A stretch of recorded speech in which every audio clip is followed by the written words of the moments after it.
Welcome back. In case you hadn't noticed, it's nearly winter, which means rain, wind, and a whole lot of spiders looking to take shelter in your house. I'm not loving the itsy bitsy spider, can I just say?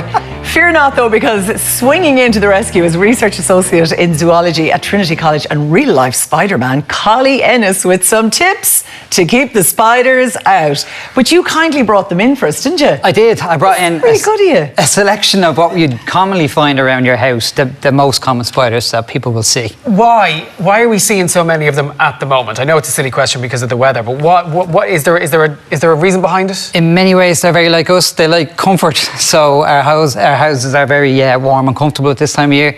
So that's really the reason they're inside. Maybe a bit less warm and comfortable now with the energy crisis, so they might be a bit slower to come in this time around. You've a big collection at home, and it's not just spiders. You've all different animals. Creatures. Yeah. I particularly love amphibians and arachnids, which include the spiders. So I've a couple of hundred tarantulas. Are the family okay with that? Well, it was a package deal, so You've a couple of hundred tarantulas at home. Yeah.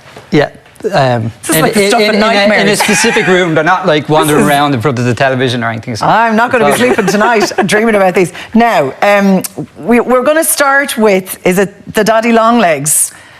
Because we've all seen a few of these in the house. No, am I getting mixed up? Is it these? No, you're right. Yeah, you're right. The daddy long leg, the cellar spider. The cellar spider here. So it's a very dainty little spider. Yes. They're the ones you'll see in your bathroom, your hallway. Always in the corners of the rooms. Always in the corners, yeah. Like kind of damp areas, hence the common name, the cellar spider. A spider-eating specialist, believe it or not, they like to eat other spiders. So if you have a lot of them around, you'll probably have less of the other spiders. The rumour, and we can dispel whether this is true or not, that these are the most venom-filled spiders that would kill, but they just have no teeth or small teeth. Is this the truth or no Yeah, teeth? it's a myth. It's a myth! It's a myth, yeah. It came about because they were photographed eating some of the red-belly spiders, the really venomous Lactodectrus in Australia, and then the rumour kind of spread like that they were more venomous than them, which is just not the case. We should leave those there and they'll get rid of some of the other spiders. Yeah, and they're very, very kind of, they don't really get up to much. They kind of sit in their webs as opposed to wander around. They taunt you. They're up in the corner and they're like, you can't reach us. But listen, once they're paying rent, you don't mind. Is there a way to reduce, like, I know it's a silly question because you could just say close your windows, but is there a way to reduce the number of spiders you might get in the house, or?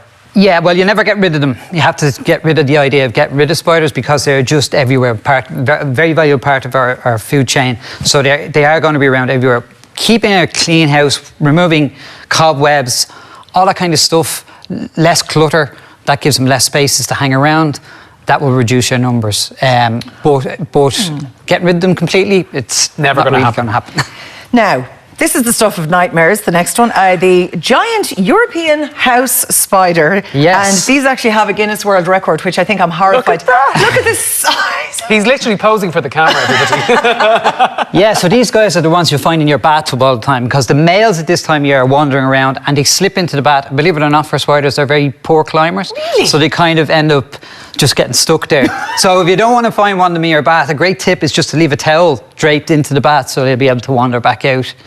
You know what I mean? You mean wander into the bedroom? Like, well, they're wandering around anyway, so it's probably best that you get them out of the bath in case you're going to hop in there, you know. Can I ask you, what is this Guinness World Record that they have?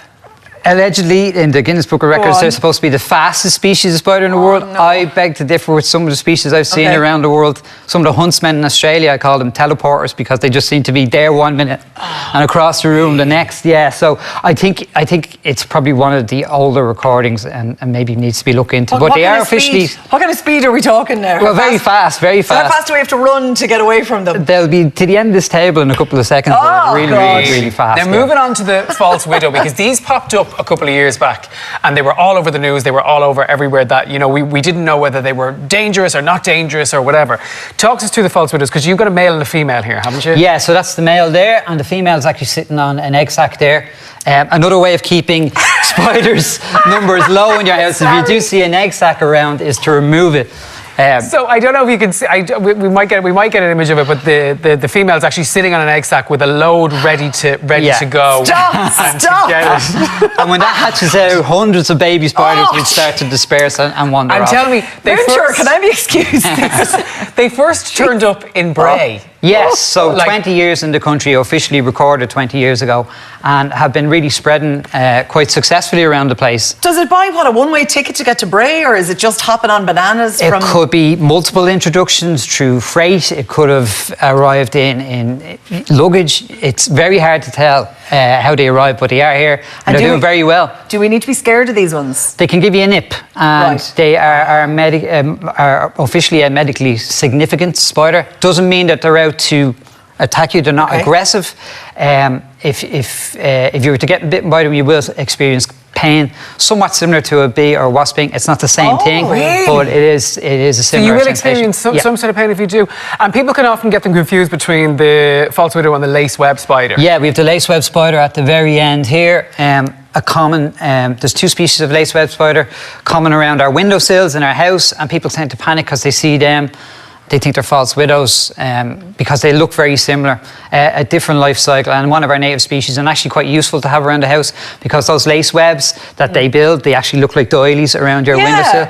They'll stop wood lice, blue bottles, all that sort of stuff getting Really? into your house. Spiders are fantastic to have around your I house. need to clean the cobwebs inside the house, but at the windows and the doors, I need to leave them so that nothing's coming in. Yeah. Yeah. Thanks, you've made my life a little bit easier. It's a bit of both. When it comes to the false widows, what should we do if you do find one? You know, because you're saying they bite. So how do we to maneuver them back outside, or what's your advice there? The best thing is the old cup with the piece of paper Piece of sliding paper. under it and pop them outside. Drive That's- 200 kilometres down the road. That's the best thing. But if you see one up in a web in the corner, they're not going to go near you. They're not going to be hassling you. The most important thing I say about spiders is don't panic about them. There's nothing in this country that's going to kill you or really harm you. We're very fortunate that way. And to be honest with you, they're doing you a great job of keeping the real nasty pests out of your house. The problem is we've seen Spider-Man too often where Peter Parker is there and doing nothing innocently, and the And gets spider bitten, comes down yeah, and turns yeah. him into like a radioactive man. And- so how does a false widow then? So if you do go at it, does it kind of go, "Rah, I don't like you, rawr"? No, bite it her? will bolt back into its web. It definitely won't go rar. It will reverse. They're actually quite, scaredy cats. Really, they'll run away very. I could start singing and I'd Yeah. send all the spiders flying then. The reason people get bit is because they're putting on a jacket and the spider's made a web in it. Oh, And it will stop! bite Spiders in my to jackets. defend itself. So that's the reason. Yeah, absolutely. No, I keep stop. scaring her. Now, if you're really so, Connie, thank you so much. You're very welcome.